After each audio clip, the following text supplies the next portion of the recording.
Hickok 45 here. Welcome to Hickok 45 Talks. You're on the Talks channel, and I'm glad you're here. Yes, I'm just going to talk a little bit about Alec Baldwin, of all things, right? I thought, yeah, a few things to say about that. And could do it on a Sunday, but I don't know, I've got this Talks. Why not just sit and talk about him? It's interesting. I was going to talk a little bit about it when that trial was going on. Never did do it.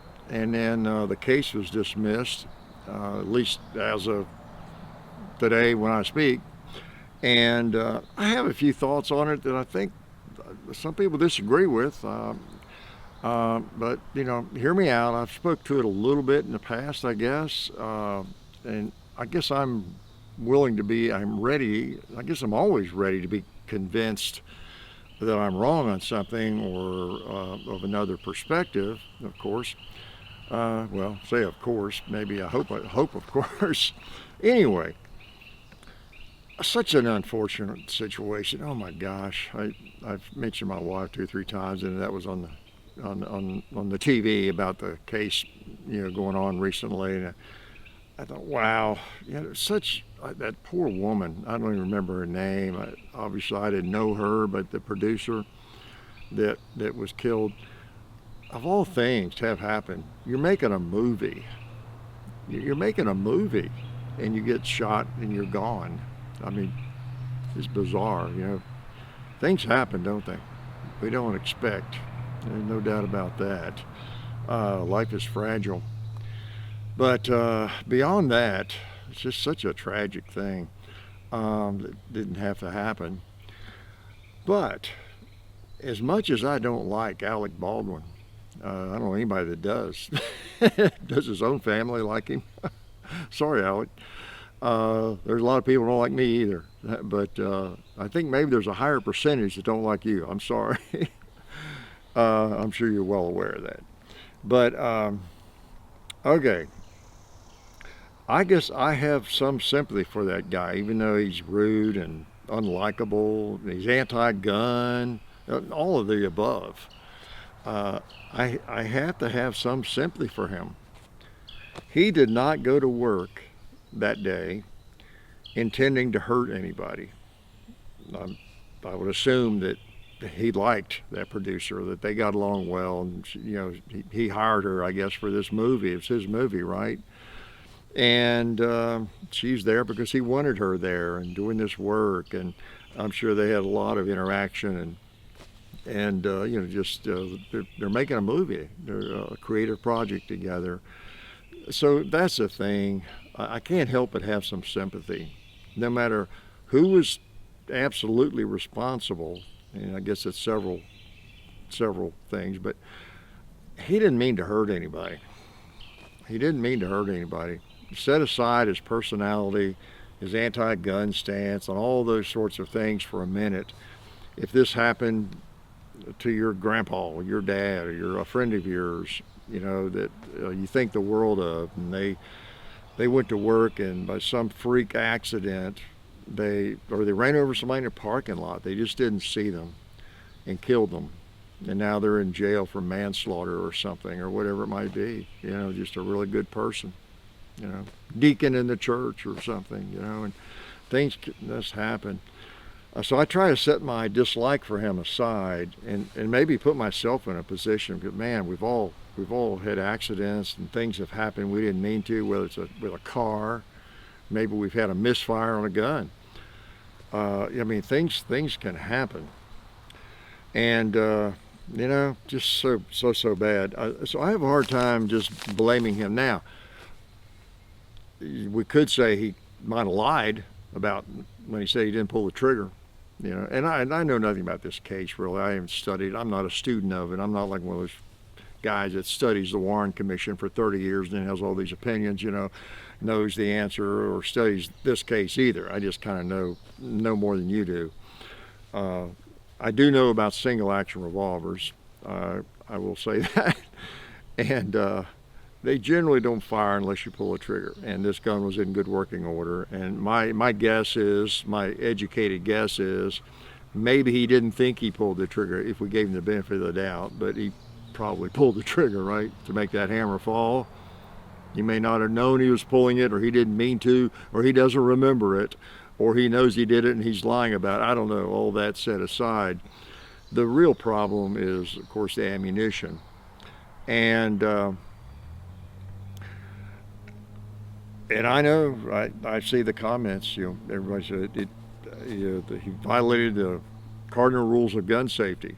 And I see that over and over on the firearms videos and around, and people just really give him a hard time. No matter what's going on, he violated the cardinal rules of firearms safety. He pointed the gun at someone, pulled the trigger, all that kind of thing.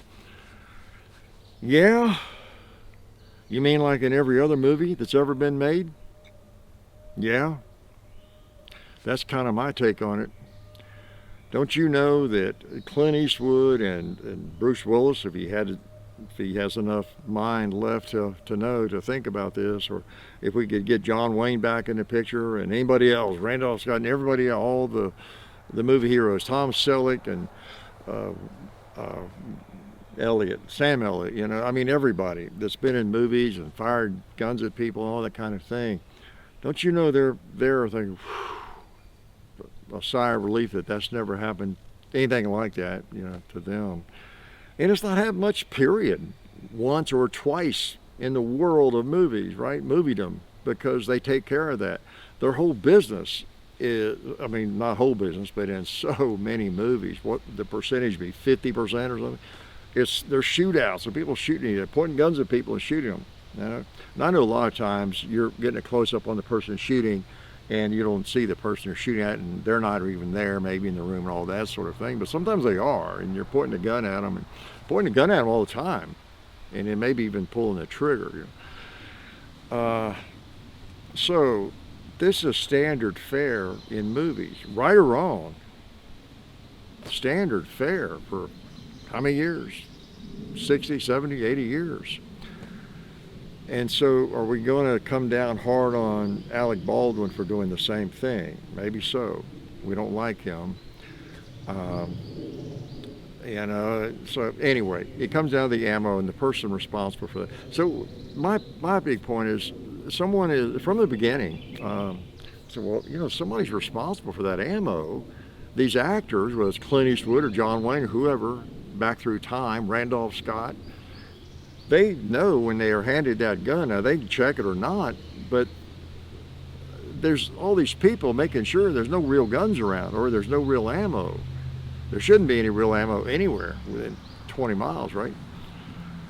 And they've got people to check those things, just like there are people who are responsible for checking that car before they get in it and drive it for whatever it's supposed to do, Maybe it's going to catch on fire, or the hood's going to blow up, the engine's going to supposedly blow up, and the hood's going to fly up, and it's going to look like it blew up or something when they get to this corner, this stop sign or something, and they're supposed to jump out or whatever. Well, maybe it blows up too soon. You rely on people to set those special effects correctly if you're in the movie business, You just do. And as I understand, man, I didn't realize those blanks, there are blanks. You may have heard some of the talk yourself or be aware of it. So, and some of those rounds where they want to show them coming out of the gun, unloading or loading and all that kind of thing, or views from the front of the gun, see the big bullet head, that the only difference is what's inside the case, between that and a real bullet. And they put a BB in there. There's a BB or two, and that's how you can tell. You shake it, when I heard some expert, it was someone who does that for a living, another arms person, for the movie industry, was explaining that about the ammo. I thought, are you kidding me? I always just assumed, because I've seen blanks and some commercial blanks and different things. I've loaded at blanks a few times, and I paint the head red and all that, and the primers, no primer is turned around or something like that, but where it won't fire, and there's nothing in it anyway, or drill holes in the side of the case, But you're telling me the only difference between that round and a real round is you got to shake it and hear the BB in there? I thought when I heard that was early on. I thought, whoa, that is crazy, But what if you don't hear so well, or what if you think you heard the BB? Phew. But anyway, So I cut him a break. That's the point. I do cut him a break on that, not on anything else. And then I don't cut him a break on the fact, though, that he's in charge of, isn't it his movie? It's his movie.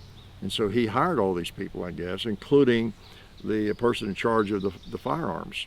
And then she's in trouble and all that, I think. And someone else, I don't know all the specifics on that, but I know they're in trouble. So he does have responsibility. He's responsible for everybody he hired in that movie, hiring the best people, for the job, and then monitoring that, of course, and the whole 9 yards as far as the movie production and not cutting the budget too much. You got to do things right. But I don't hold him as accountable as most of my shooting buddies do, in terms of pointing the gun at somebody and maybe pulling the trigger. It's just what has been going on. It's what you do in the freaking movies. That's why you hire people, to make sure that's safe, just like fixing the car, tying the rope you're going to be hanging on correctly, and all that sort of thing. I was trying to think of an analogy. What if I'm in a movie and my scene involves me driving a car. We're filming it in a city or a town, and part of this chase scene, say it's a car chase scene more or less, and I got to drive through town, and my script demands that I run these lights. They got it all set up, and they've got everybody moved out of the way, and there's not any traffic. Traffic is pretty much cut off on these streets, and I drive through. I'm supposed to drive through and run the lights. That's part of it. Even the lights showing red, I'm supposed to go on through, and they've assured me nobody's coming. We're clear, we're good. And so I get in that car. I may double check. You sure now? We got all these streets I'm running through. There's no traffic, right? Yeah, it's taken care of, man. Okay, take one. So I scream through the city, at 60 miles an hour, and run those red lights and green lights and yellow lights, whatever I do to get down to the other side. Well, they didn't get the picture that well. They got to go back and do it again. So we do it again. Well, I don't know, maybe at one of those streets, cross streets, somebody who was responsible for making sure no one comes down that road, and this was toward the end of the line maybe, and they weren't quite as worried about it up there, but still, it's a light, and I'm going to run it, and or whatever color it is when I get up there. And maybe some little old lady's come cruising there, didn't know anything about a movie being made. Maybe it's all over the news, and stay away from this part of town. She doesn't know anything about it. And she's coming down through there, and she doesn't see a guy standing there trying to wave her down, or maybe he doesn't see her. And here she comes out in that intersection. I hit her. She's dead. It's kind of the same thing. Somebody's failed at their job, and I'm kind of responsible. But then again, I'm making a movie, and these other people are responsible for taking care of all these potentially dangerous situations, whether it's swinging from some rope that's tied up to a tree, driving down a road faster than I normally would, or just whatever it might be. So I've talked too long about it, but that's kind of my take on it.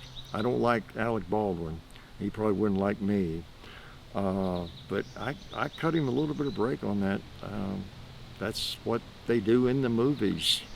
And that's why you hire people, to make sure you can do that unusual thing safely, So it doesn't matter how many thousands of people tell me in the comments or whatever on Facebook, Hickok, you don't ever point a gun at somebody. You don't ever point a gun at somebody and pull the trigger.